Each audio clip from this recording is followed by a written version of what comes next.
بسم اللہ الرحمن الرحیم۔ السلام علیکم ورحمۃ اللہ وبرکاتہ۔ اعوذ باللہ السمیع العلیم من الشیطان الرجیم، بسم اللہ الرحمن الرحیم۔ آج ہم سورۃ الاعلیٰ اس کی چند آیات پڑھیں گے۔ سب سے پہلے جی سبح اسم ربک الاعلیٰ، سبح تسبیح بیان کریں، حکم دیا جا رہا ہے رسول اللہ صلی اللہ علیہ وسلم کو۔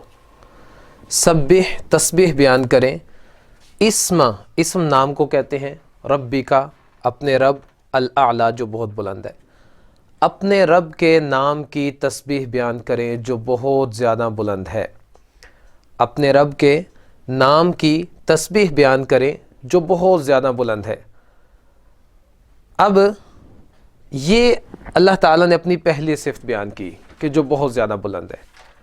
آگے اللہ تعالیٰ اپنی مزید صفتیں اور نشانیاں بیان کریں گے۔ اللہ تعالیٰ فرماتے ہیں الذی، وہ اللہ، رب پیچھے آیا نا کہ اپنے رب کی، اب اس رب کی نشانیاں بیان ہو رہی ہیں۔ الذی، وہ رب، خلق، جس نے پیدا کیا، فسوا، اور بالکل ٹھیک ٹھاک کیا اور درست بنایا تمام چیزوں کو۔ الذی، وہ، خلق، جس نے پیدا کیا، فسوا، اور بالکل ٹھیک ٹھاک بنایا، والذی، اور وہ ذات، قدر، جس نے تقدیر بنائی یا مقدر میں کیا، فہدا، پھر اس کا راستہ آسان کر دیا، اس کو اس کی راہ دکھا دی، ہدایت دے دی اس کو۔ والذی، اور وہ ذات، اخرج المرعى، جس نے چارے کو پیدا کیا، چارہ جو عموماً جانور وغیرہ کھاتے ہیں، تو چارہ جس نے پیدا کیا وہ ذات، وہ رب ہے۔ فجعلہ، پھر اس نے اس چارے کو بنا دیا، غثاء احوا، ایسا جو ہے وہ ضائع ہو جانے والا چارہ جو خشک ہونے کے بعد کوڑے کرکٹ میں شامل ہو جائے، تو ایسے چارے کو غثاء احوا کہتے ہیں۔ اب ہم باری باری ان کی ذرا اللہ تعالیٰ کی ان نشانیوں پر ذرا غور کرتے ہیں۔ سب سے پہلے تو اللہ تعالیٰ کہہ رہے ہیں کہ اے نبی تسبیح بیان کریں اپنے رب کے نام کی۔ عموماً تسبیح کے لیے دو لفظ استعمال ہوتے ہیں، ایک سبح اور ایک قدوس آتا ہے نا، قدوس السلام المؤمن۔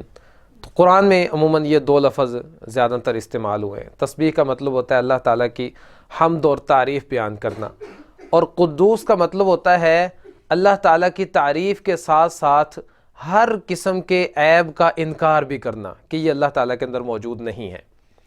تو تسبیح کا مطلب مطلق یہ ہے کہ اللہ کی تسبیح اور اس کی تعریف بیان کرنا، اور قدوس کا مطلب، تقدیس کا مطلب یہ ہوا کہ اللہ تعالیٰ کی تعریف بھی بیان کرنا اور یہ بھی ساتھ میں اقرار کرنا کہ اللہ تعالیٰ ہر قسم کے عیب سے پاک ہے۔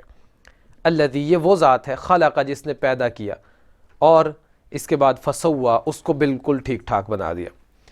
اللہ تعالیٰ نے انسان کو جس حالت میں پیدا کیا ہے نا، اس سے بہترین حالت ہونا ممکن ہی نہیں ہے، اور اللہ تعالیٰ کہتے ہیں فسوا، بالکل ٹھیک ٹھاک اس کو بنایا۔ اب اللہ تعالیٰ نے جہاں جو چیز لگا دی ہے وہ چیز وہیں پر ٹھیک ہے، اس کے علاوہ کہیں ٹھیک نہیں ہو سکتی۔ یہ ممکن ہے کہ وہ چیز کہیں اور ہوتی تو شاید وہی کام کرتی۔ مثلاً آپ مثال لے لیں، اپنے ناک کی مثال لے لیں۔ اب ناک کا کام کیا ہوتا ہے؟ دماغ کی رطوبت یا گندگی جو ہے اس کو یہ خارج کرتا ہے باہر کی طرف۔ اگر یہی ناک اللہ تعالیٰ یہاں پہ لگا دیتے، اس نے وہی کام کرنا تھا، یا پیچھے لگا دیتے پھر بھی وہی کام تھا، لیکن اس کو سامنے لگایا اس وجہ سے کہ ایک تو خوبصورتی اللہ تعالیٰ نے پیدا کر دی، اور دوسرے نمبر پر اس کی صفائی جو ہے اس میں انسان کو آسانی ہو۔ پھر آنکھیں، ان کو ایک صحیح مقدار میں رکھ دیا، اور پھر اس کے بعد ہاتھوں کو بنایا تو اس طریقے سے کہ وہ خوبصورت بھی لگیں، اور اگر انسان نے کوئی مدد حاصل کرنی ہے تو دونوں ہاتھوں سے یکتا مدد حاصل کر سکے۔ ایسا بھی تو ممکن تھا کہ اللہ تعالیٰ ایک ٹانگ اوپر لگا دیتے اور ایک ہاتھ نیچے لگا دیتے، ممکن تھا کہ نہیں؟ لیکن اللہ تعالیٰ نے ایک اندازے سے پیدا کیا ہر چیز کو کہ وہ چیز خوبصورت لگے، ایسے نہیں کہ بے ڈھنگی جو چیز جہاں پہ آئی اس کو وہاں پہ لگا دیا، نہیں، پورا ایک اندازہ اور پوری ایک ترتیب اس کے ذریعے سے یہ کام ہوا ہے۔ رسول اللہ صلی اللہ علیہ وسلم نے فرمایا کہ اللہ تعالیٰ نے جب زمین و آسمان کو بنایا، اس سے 50,000 سال پہلے زمین و آسمان کو بنانے سے 50,000 سال پہلے اللہ تعالیٰ نے اس زمین و آسمان کی تقدیر کو لکھ دیا تھا، اس کو کیسے بنانا ہے اور کیا کچھ ہوگا یہاں پر پورا. جسے ہم کہتے ہیں نا، جب ہم کوئی کام کرتے ہیں نا تو ہم کہتے ہیں پہلے اس پر پیپر ورک ہونا چاہیے پورا، ہم نے کرنا کیا ہے، آج کیا کرنا ہے، کل کیا کرنا ہے، اور یہ سٹیپ ہوگا تو اس کے بعد والا سٹیپ کون سا ہوگا پورا.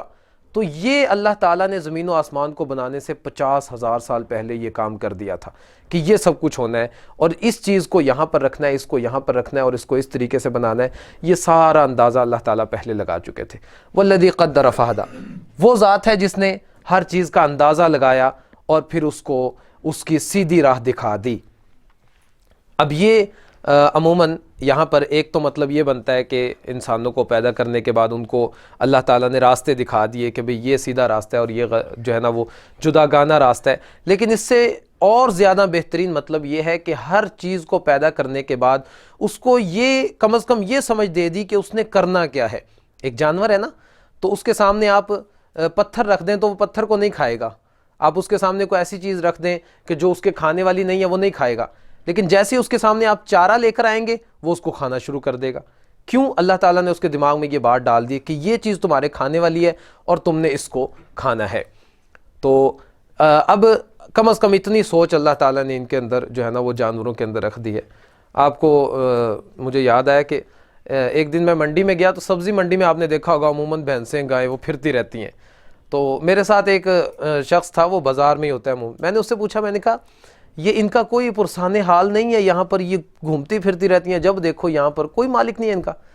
انہوں نے کہا جناب ان کا مالک ہے، اور یہ آپ سے زیادہ سیانی ہیں، آپ سے زیادہ سمجھدار ہیں. یہ سارا دن لوگوں کا کھاتی ہیں اور جب دودھ دینے کا ٹائم آتا ہے تو اپنے مالک کے پاس پہنچ جاتی ہیں یہ اپنی جگہ پر. تو اللہ تعالیٰ نے جو ہے نا ہر چیز کو پیدا کرنے کے بعد کم از کم اس کو یہ ضرور بتا دیا کہ تم نے یہ کام کرنا ہے. اب اگر انسانوں کی مثال لے لیں آپ، ایک بچہ پیدا ہوتا ہے، کون سکھاتا ہے اس کو دودھ کیسے پینا ہے، کیسے اس نے چوسنا ہے دودھ کو؟ کوئی سکھاتا ہے؟ کوئی نہیں سکھاتا. لیکن اللہ تعالیٰ نے اس کے دماغ میں اور اس کے اندر یہ صلاحیت رکھ دی ہے کہ اب اس کو پتہ ہے کہ یہ کام اس طریقے سے کرنا ہے.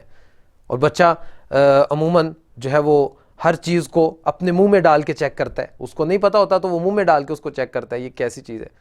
تو اسی لیے جو ہے نا ہم بچوں سے عموماً ایسی چیزیں جو خطرناک ہوتی ہیں اس کو دور رکھتے ہیں، کیونکہ بچہ کوئی بھی چیز اٹھاتا ہے تو اللہ تعالیٰ نے بچپن میں ایک ایسی حس رکھی ہے کہ وہ اپنے منہ سے اس کو چیک کرتا ہے، منہ میں ڈال کر.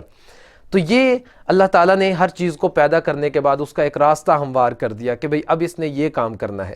اس کے بعد ہے والذی اخرج المرعى، اور اللہ تعالیٰ وہ ذات ہے جس نے چارے کو بھی پیدا کیا ہے.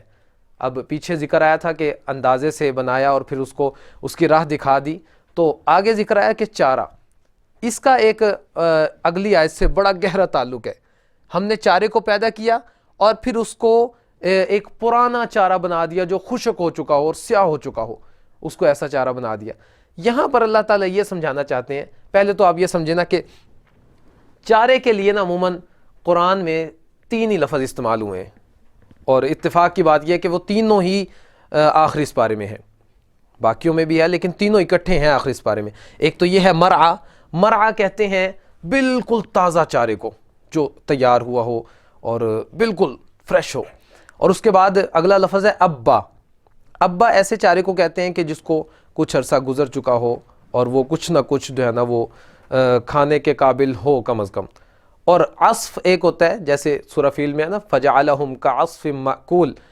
عصف ایسے چارے کو کہتے ہیں جس کو جانور کھانے کے بعد چھوڑ دیتا ہے، یعنی کھانے کے بعد جو بچا کچا ہو جاتا ہے نا، کسی کام کا نہیں ہوتا، اس کو عصف کہتے ہیں. تو اللہ تعالیٰ نے وہ جو بیت اللہ پر حملہ کرنے کے لیے آئے تھے نا، ان کی ہلاکت کی خبر دینے کے بعد کہا فجعلہم کعصف مأکول، ہم نے انہیں عصف مأکول جیسا بنا دیا، کھائے ہوئے بھس کی طرح ہم نے انہیں بنا دیا، کھائے ہوئے چارے کی طرح ہم نے انہیں بنا دیا، یعنی اب کوئی کام نہیں ان کا کسی بھی لحاظ سے. تو فجعلہم کعصف مأکول، تو اللہ تعالیٰ نے عصف کا مطلب تیسرے نمبر پہ استعمال کیا ہے. مرعا، اور اس کے بعد تازہ چارے کو مرعا کہتے ہیں، اور کچھ چارہ گزر جائے تو اس کو پھر جو ہے نا وہ کچھ مدت گزرنے کے بعد پھر اس کو ابا کہتے ہیں. اور ایسا چارہ جو بالکل ختم ہونے کے مترادف ہو جائے، یعنی اس کا کوئی کام نہ ہو، اس کو عصف کہتے ہیں. اب ان دونوں آیات کا مطلب سمجھیں. اللہ تعالیٰ نے کہا اخرج المرعا، ہم نے چارہ بنایا بالکل تازہ. پھر اس کو ہم نے ایک ایسا بھس بنا دیا جو کالا ہو چکا ہو اور خراب ہو چکا ہو. اصل میں جو ہے نا وہ اصل میں بات یہ ہے کہ اللہ تعالیٰ سمجھانا یہ چاہتے ہیں کہ ہم نے جیسے ہم بہار میں پودوں کو بالکل تر و تازہ اور سبز کر دیتے ہیں نا، خزاں میں بھی ہم انہی کو برباد کرتے ہیں. یعنی خزاں کا تعلق بھی اللہ سے ہے اور بہار کا تعلق بھی اللہ سے ہے. اور دوسرا مطلب، اگر اللہ اونچائی دیتا ہے تو اللہ تعالیٰ پستیاں بھی دے سکتا ہے. اگر اللہ تعالیٰ آپ کو عزت دے رہے ہیں تو اس عزت کو اپنے پاس محفوظ رکھیں اور اللہ تعالیٰ کی فرما برداری کرتے رہیں. اللہ تعالیٰ اس بات پر بھی قادر ہیں کہ اللہ تعالیٰ آپ کو عزت دینے کے ساتھ ساتھ پستیوں میں بھی لے جائے آپ کے اعمال کی وجہ سے. یہ ان دو آیات کا بڑا گہرا تعلق ہے اس لحاظ سے. تو میں دوبارہ ان کا شروع سے ترجمہ کرتا ہوں. سبح اسم، تسبیح بیان کیجئے. کس کو حکم دیا جا رہا ہے؟ رسول اللہ صلی اللہ علیہ وسلم. سبح اسم ربک الاعلی، تسبیح بیان کیجئے اپنے رب کی اعلیٰ جو بہت بلند ہے. الذی، یہ وہ ذات ہے، خلق، جس نے پیدا کیا، فسوا، اور بالکل ٹھیک ٹھاک کیا، والذی، اور وہ ذات، قدر، جس نے تقدیر بنائی یا اندازہ لگایا ہر چیز کا، فہدا، پھر اس کا راستہ اس کو دکھا دیا، والذی، اور یہ وہ ذات، اخرج المرعى، جس نے کیا نکالا؟ چارہ، اس کو پیدا کیا، فجعلہ، پھر بنا دیا اس چارے کو، غثاء احوا، کیسا؟ بالکل پرانا اور جو ہے نا خراب ہونے کے بعد جو کالا ہو جائے نا چارہ، اس کو غثاء احوا کہتے ہیں. تو ان آیات سے یہ ثابت ہوا کہ اللہ تعالیٰ نے کسی بھی چیز کو بے مقصد پیدا نہیں کیا. اور عموماً کبھی کبھی ایسا ہوتا ہے کہ ہمیں سمجھ نہیں آتی، ہم سوچتے ہیں کہ یہ کام کیسے ہو رہا ہے، لیکن اس کے پیچھے جب ہم گہرائی میں جاتے ہیں تو ہمیں پتہ لگتا ہے کہ یہ کام ایسے ہو رہا ہے، اور اللہ تعالیٰ نے اس کا ایک پورا سسٹم جو ہے نا وہ ہمارے سامنے رکھا ہے. یہاں پر چلیں ایک اور مثال یاد آئی مجھے. عموماً ہم اگر کوئی سخت چیز کھاتے ہیں تو ہم اس کو ہضم نہیں کر پاتے، ایسے ہی ہے نا. تو آپ نے ایک کیڑے کا نام سنا ہوگا، دیمک، لکڑی کھاتا ہے. کیسے ہضم کرتا ہے جانتے ہیں آپ؟ اب وہ کچھ نہ کچھ کھاتا ہے تو کچھ نہ کچھ وہ نرم ہوتی ہے، لیکن اس قابل نہیں ہوتی کہ وہ اس کو ہضم کر سکے. اللہ تعالیٰ نے دیمک، کتنا سا کیڑا ہوتا ہے، چھوٹا سا بالکل، اللہ نے اس کے پیٹ کے اندر پھر ایک کیڑا رکھا ہے، اس کو کونیمفا کہتے ہیں. اور وہ کونیمفا پھر اپنے اندر سے ایک گیس کو خارج کرتا ہے جس کے ذریعے سے وہ لکڑی جو وہ کھاتا ہے نا وہ نرم ہوتی ہے اور اس کے لیے ہضم ہو جاتی ہے، اور کونیمفا پھر اس کو کھاتا ہے. تو یہ اتنا سا کیڑا اس کے اندر پھر اللہ تعالیٰ نے ایک کیڑا رکھا جو اس کی اس کھانے لکڑی کو جو ہے نا وہ نرم کر دیتا ہے اور اس کے لیے آسانی پیدا کرتا ہے.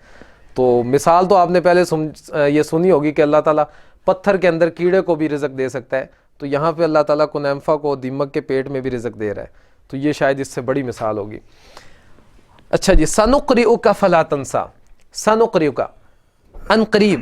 نقرئ یہ فعل ہے، اور فعل کے شروع میں عموماً اگر ہم یہ مطلب کرتے ہیں نا کہ یہ کام بہت جلد ہونے والا ہے تو ہم فعل کے شروع میں سین لگاتے ہیں یا سوفا لگاتے ہیں. تو یہاں پر سین ہے. اللہ تعالیٰ کہتے ہیں سنقرئک، بہت جلد ہم آپ کو پڑھائیں گے، فلا تنسا، تو آپ بھولیں گے نہیں. سنقرئک، بہت جلد ہم آپ کو پڑھائیں گے، فلا تنسا، تو آپ کیا نہیں ہوں گے؟ بھولیں گے نہیں. رسول اللہ صلی اللہ علیہ وسلم اسلام کے شروع دور میں جب جبرائیل علیہ السلام آتے تھے نا اور آپ کے سامنے قرآن پڑھتے تھے اور آپ ان کی تائید میں ان کے بعد پڑھا کرتے تھے، تو آپ جلدی جلدی پڑھتے تھے. اتنا جلدی پڑھتے تھے کہ جبرائیل علیہ السلام بھی خاموش نہیں ہوتے، آپ پڑھنا شروع کر دیتے، اس وجہ سے کہ شاید مجھے بھول نہ جائے، مجھے ممکن ہے کہ یہ کچھ ادا کر دیں اور میں اس درمیان سے کوئی ایک آدھا لفظ جو ہے نا وہ اس کو نہ مجھے یاد رہے اور میں نہ پڑھ سکوں.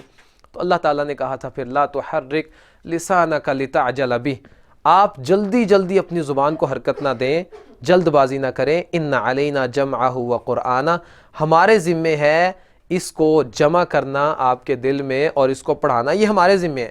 تو اللہ تعالیٰ یہاں پر بھی کہہ رہے ہیں کہ ان قریب ہم آپ کو پڑھائیں گے، آپ بھولیں گے نہیں، پریشان نہیں ہونا. بالکل آپ پہلے جبرائیل علیہ السلام کی پوری قرات کو سنیں، اس کو سمجھیں اور اس کے بعد پڑھیں.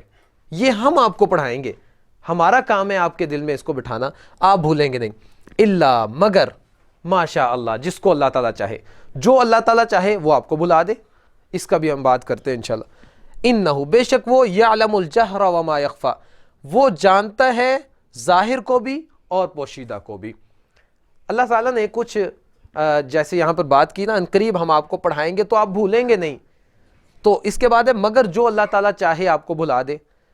اللہ تعالیٰ نے قرآن میں کچھ آیات ایسی نازل کی تھی کہ جن کو بعد میں منسوخ کر دیا گیا، ضرورت کے تحت اللہ تعالیٰ نے نازل کی تھی، اور قرآن میں اب بھی کچھ ایسی آیات ہیں جن کی تلاوت باقی ہے لیکن ان کا حکم باقی نہیں ہے، اور کچھ ایسی آیات بھی ہیں جن کا حکم اب تک باقی ہے لیکن تلاوت کو منسوخ کر دیا گیا۔ جیسے مثلا ایک آیت قرآن میں نازل ہوئی تھی، الشیخ والشیخۃ زنایا فرجموہما، کہ بوڑھا مرد اور بوڑھی عورت اگر یہ دونوں زنا کریں نا تو دونوں کو رجم کر دو۔ اب یہ آیت قرآن کے اندر آپ کو نہیں ملے گی لیکن حکم موجود ہے کہ یہ بوڑھے دونوں جو ہیں اگر یہ زنا کریں تو یہ اتنا بڑا گناہ ہے عمر کے لحاظ سے کہ ان دونوں کو رجم کر دیا جائے۔ اب یہ آیت اس کو منسوخ کر دیا گیا، حکم باقی رکھا گیا۔ تو ایسی چند آیات ہیں۔ تو اللہ تعالیٰ کہتے ہیں کہ جو ہم چاہیں گے نا، جب اس کی ضرورت نہیں رہے گی اس حکم کی، تو ممکن ہے کہ ہم اس کی تلاوت ختم کر دیں یا اس کی تلاوت کو باقی رکھیں، اس حکم کو ختم کر دیں۔ اللہ تعالیٰ پھر پہلے پارے میں فرماتے ہیں ما ننسخ من آیۃ او ننسها نأتی بخیر منها او مثلها، ہم کسی بھی آیت کو منسوخ کر دیتے ہیں یا ہم اس کو بھلا دیتے ہیں تو ہم اس کی جگہ اس سے بہتر لے آتے ہیں۔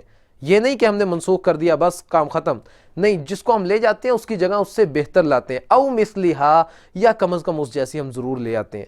الم تعلم ان اللہ علی کل شیء قدیر، کیا تم جانتے نہیں ہو کہ اللہ تعالیٰ ہر چیز پر قادر ہے؟ تو اللہ تعالیٰ کہتے ہیں ان قریب ہم آپ کو پڑھائیں گے تو آپ بھولیں گے نہیں، مگر جو اللہ تعالیٰ چاہے وہ آپ کو بھلا دے۔ یا آپ کو بھلانے کا مطلب یہاں پر یہ ہے کہ جو چیز آپ کو سکھا دے اس کے بعد آپ کو منع کر دے کہ اب یہ چیز جو ہے نا اس کو ہم نے منسوخ کر دیا ہے، اب یہ والا عمل آئے گا۔ جیسے رسول اللہ صلی اللہ علیہ وسلم نے عورتوں سے کہا تھا کہ میں نے تمہیں قبرستان جانے سے منع کیا تھا لیکن اب میں تمہیں حکم دیتا ہوں کہ تم قبرستان جا سکتی ہو۔ پہلے والا حکم وہ بھی اللہ تعالیٰ نے کہا تھا نا، وما ينطق عن الهوى، نبی کریم صلی اللہ علیہ وسلم اپنی خواہش سے تو بولتے نہیں ہیں، تو وہ بھی اللہ کے نبی نے منع کیا تھا لیکن اللہ تعالیٰ نے بعد میں اس کو منسوخ کر دیا اور پھر کہا کہ قبرستان میں جا سکتے ہو۔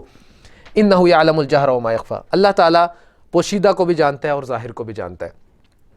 وَنُيَسِّرُكَ لِلْيُسْرَىٰ، اور بہت جلد ہم آپ کو آسان راستے کی طرف سہولت دیں گے، آسان راستے پر ہم آپ کو چلا دیں گے۔ آپ دنیا کے جتنے بھی ادیان اب تک آئے ہیں نا، ان تمام ادیان کو دیکھیں نا، سب سے آسان ترین دین جو ہے نا وہ اسلام ہے، سب سے آسان ترین دین، ورنہ پہلے بڑی بڑی مشکلات تھی، اور اب آپ دیکھ لیں کہ لوگ خود اس کے اندر مشکلات کو پیدا کر رہے ہیں۔ اس کی مثال آپ لے لیں، کوئی شخص سفر میں جاتا ہے، اس کو کہا گیا بھئی قصر نماز پڑھنی ہے، ہم کہتے ہیں نہیں قصر کیوں پڑھنی ہے، میں تو ٹھیک ٹھاک ہوں، اچھی خاصی گاڑی میں آیا ہوں، میں تو 4 ہی پڑھوں گا پوری۔ لیکن یہ قصر پڑھنا یہ زیادہ افضل ہے، اسلام نے ایک سہولت دی ہے آپ کو، اس کو آپ لیں۔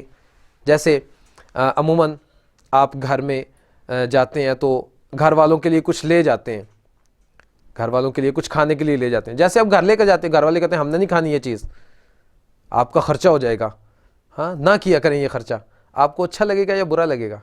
آپ کو برا لگے گا، میں اتنی محبت سے لایا ہوں۔ اور یہ تو اللہ تعالیٰ ایک رخصت دے رہے ہیں کہ بھائی سفر میں جا رہے ہو تو نماز کو قصر کرو، ہم کہتے ہیں نہیں ہم نے نہیں کرنی، تو اللہ تعالیٰ ناراض ہوں گے یا راضی ہو جائیں گے؟ ناراض ہوں گے۔ عموماً اللہ کو آپ کی عبادت کی تعداد نہیں چاہیے، 4 پڑھ رہا ہے یا 8 پڑھ رہا ہے یا 10 پڑھ رہا ہے، وہ ایک تعداد جو خاص کر دیا وہ اس لیے کہ اطاعت و فرما برداری کے اندر رہے یہ شخص، ورنہ پہلے اسلام کے شروع دور میں 2 رکعتیں صبح ادا کی جاتی تھی، 2 شام کو ادا کی جاتی تھی، پھر جب نمازیں فرض ہوئی تو اس کے بعد یہ ایک ترتیب بنا دی گئی۔ تو یہ ترتیب یہ لازم ہے، ضروری ہے، اور اس ترتیب کے ساتھ ساتھ اس عمل کو جو جس طریقے سے کیا گیا ہے اس طریقے سے بھی کرنا جو ہے وہ ضروری ہے، لازم ہے۔ جیسے وضو ہے، اب اگر کوئی شخص وضو کے اندر ترتیب کو ملحوظ خاطر نہیں رکھتا، وہ کہتا ہے جی میں پاؤں پہلے دھوؤں گا اس کے بعد سارا وضو کروں گا، میں نے بھی تو وہی چیزیں دھوئی ہیں ساری، لیکن وضو ہو جائے گا؟ کبھی بھی نہیں ہوگا وضو۔ کیوں بھائی؟ اس نے ترتیب کو خراب کر دیا۔ نماز کے اندر اگر وہ 3 رکعتیں پڑھ لیتا ہے یا کہتا ہے میں آج 6 رکعتیں پڑھوں گا جی عشاء کی فرض، ہو جائے گی نماز؟ نہیں، اس نے تو 2 رکعتیں زیادہ پڑھی ہیں، 4 سجدے زیادہ کیے ہیں اس نے۔ اصل میں اللہ تعالیٰ کو جو مقصود ہے وہ اطاعت و فرما برداری مقصود ہے، کہ یہ بندہ اطاعت کتنی کر رہا ہے، آپ کی عبادت اس کا اجر آپ کے لیے، اللہ کو کوئی فائدہ نہیں۔ رسول اللہ صلی اللہ علیہ وسلم نے فرمایا اگر جتنی بھی دنیا میں جو ہے نا وہ اللہ تعالیٰ کی مخلوقات زندہ ہیں، اگر یہ سارے کے سارے اللہ تعالیٰ کی اطاعت و فرما برداری میں لگ جائے نا، ایک بھی اللہ کی نافرمانی نہ کرے، تو یہ سارے مل کر اللہ کی عزت کو بڑھا نہیں سکتے، وہ جتنی ہے اتنی رہے گی۔ اور اگر یہ سارے نافرمانی میں لگ جائے نا، ایک بھی بندہ اللہ کی فرما برداری نہ کرے، ان کی نافرمانی اللہ کی عزت کو کم نہیں کرے گی۔ ان کی عبادتوں کا فائدہ ان کو خود کو ہے، اور ان کے جو کرتوت ہیں، برے عمل ہیں، ان کا نقصان بھی ان کو خود ہی ہے۔ تو اللہ تعالیٰ کہتے ہیں کہ ہم آپ کو آسان راستے کی طرف سہولت دیں گے، یعنی دین کے اندر جو کام آپ کو آسانی سے کرنے کے لیے کہا جا رہا ہے اس کو آسانی سے کر لیں، ضروری نہیں ہے کہ آپ اپنے لیے مشکلات کو پیدا کریں۔ فذکر ان نفعت الذکریٰ، آپ نصیحت کیجئے اگر نصیحت فائدہ دے تو، اگر نصیحت فائدہ دے تو آپ نصیحت کیجئے۔ سیذکر من یخشیٰ، بہت جلد نصیحت حاصل کرے گا من، وہ شخص، یخشیٰ جو ڈرتا ہے۔ تو فذکر، آپ نصیحت کیجئے، ان نفعت الذکریٰ، اگر نصیحت فائدہ دے تو، سیذکر، ان قریب وہ نصیحت پکڑے گا، من، جو یخشیٰ ڈرنے والا ہے، وَيَتَجَنَّبُهَا، اور اس نصیحت سے دور رہے گا، اور اس نصیحت سے دور رہے گا، الاشقیٰ، بدبخت، جو بدبخت ہے وہ اس نصیحت سے دور رہے گا، الذی، یہ شخص جو ہے نا بدبخت، جو نصیحت سے دور رہے گا، یصلی النار الکبریٰ، بہت بڑی آگ میں داخل ہوگا، ثم، پھر، لا یموت، یہ مرے گا نہیں وہاں پر، فیہا، اس آگ میں، ولا یحییٰ، اور نہ یہ زندہ رہے گا۔ اس کی کیفیت ایسی ہوگی، نہ تو زندگی ہوگی نہ موت ہوگی۔ تو میں پھر ایک بار ترجمہ کرتا ہوں، پھر بات کرتے ہیں اس کے بارے میں۔ فذکر، آپ نصیحت کیجئے، ان نفعت الذکریٰ، اگر نفع دے گی نصیحت تو، سیذکر، بہت جلد نصیحت حاصل کرے گا، من، وہ شخص، یخشیٰ، جو ڈرنے والا ہے، وَيَتَجَنَّبُهَا، اور اس نصیحت سے دور رہے گا وہ شخص، الاشقیٰ، جو بدبخت ہے، الذی، یہ وہ شخص ہے، یصلی النار الکبریٰ، جو بہت بڑی آگ میں داخل ہوگا، ثم، پھر، لا یموت، یہ مرے گا نہیں، فیہا، اس میں، ولا یحییٰ، اور نہ زندہ ہوگا۔ اچھا جی، ایک ہوتی ہے نصیحت اور ایک ہوتی ہے تبلیغ اسلام کی، ان دونوں میں بڑا فرق ہے۔ نصیحت جو ہوتی ہے نا وہ مومن اور مسلمان کو کی جاتی ہے، جو تبلیغ جو ہوتی ہے نا وہ کافر کو کی جاتی ہے، اسلام کی طرف بلایا جاتا ہے۔ تو تبلیغ کرنا یہ لازم اور ضروری ہے۔ اللہ تعالیٰ نے حکم دیا، یا ایھا رسول بلغ ما انزل الیک من ربک، اے رسول پہنچا دیجئے جو آپ کو کہا گیا، یہ تبلیغ پہنچا دینا یہ لازم ہے۔ اب ہے نصیحت کا معاملہ، کہ آپ نصیحت اس شخص کو کریں جو نصیحت سے فائدہ حاصل کرتا ہے۔ کبھی کبھی ایسا ہوتا ہے نا کہ ہم کسی کو نصیحت کر رہے ہوتے ہیں اور وہ آگے سے ہنس رہا ہوتا ہے، لو اس کی باتیں سن لو۔ یہ اس وقت ہوتا ہے جب ہمارا کردار لوگوں کے سامنے اچھا نہ ہو نا، تو جیسے رات کو شادی میں ہم نے ڈانس کیا اور گانے سنے، اور صبح اٹھ کے ہم کہیں گانے نہیں سننے چاہیے، اللہ نے منع کیا ہے، ہماری نصیحت کو قبول کرے گا؟ سارے ہنسیں گے ہم پر، لو جی نیا آ گیا، ساری رات یہ ناچتا رہا ہے، گانے سنتا رہا ہے، اب یہ کہہ رہا ہے گانے نہیں سننے چاہیے۔ تو اپنے کردار کو جب ہم درست رکھیں گے، اس کے بعد نصیحت کریں گے، تو سب سے پہلے ہماری نصیحت قبول کی جائے گی۔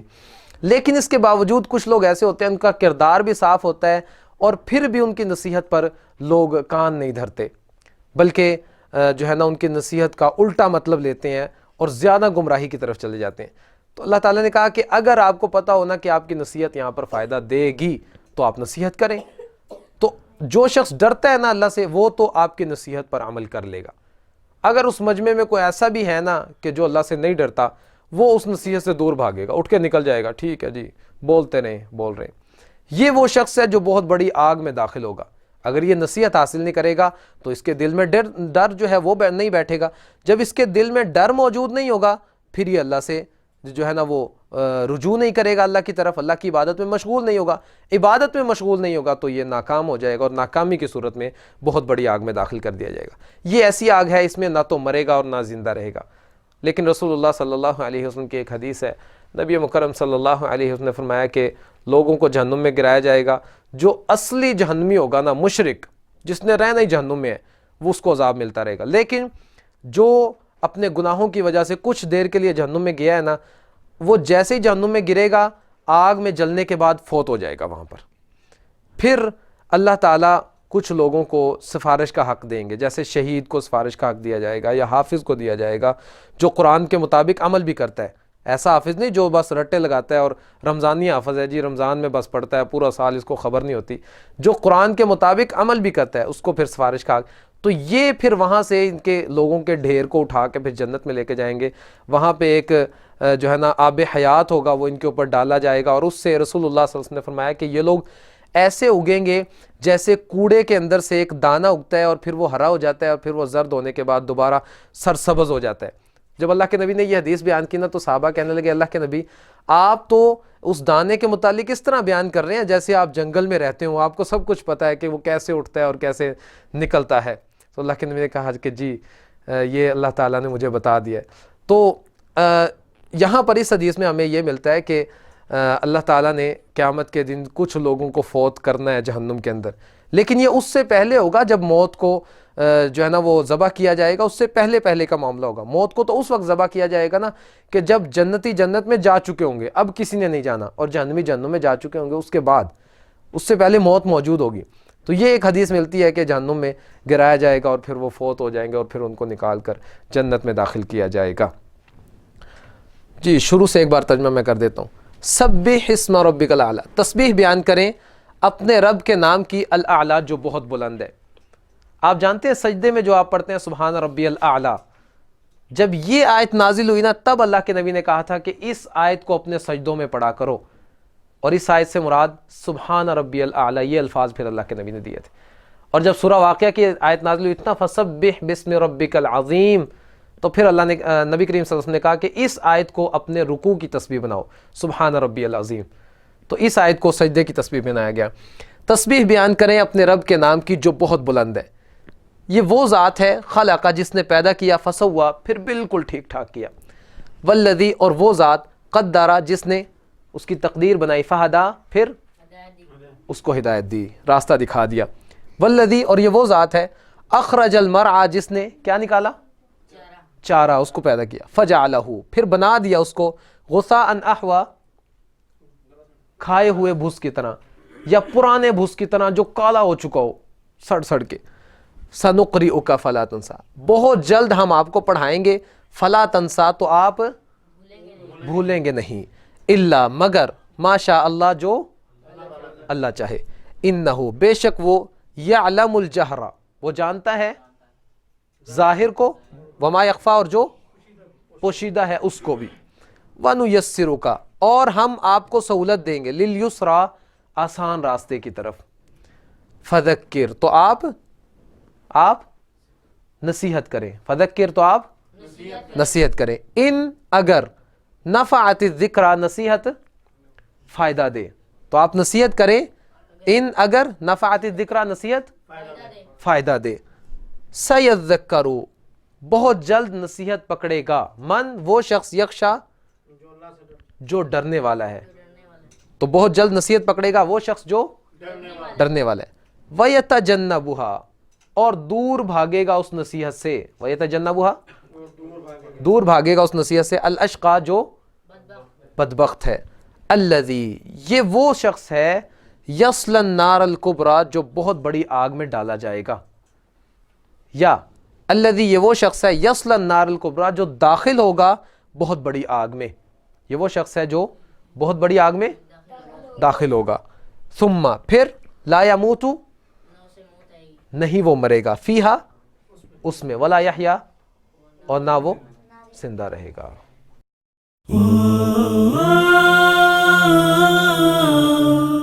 Oh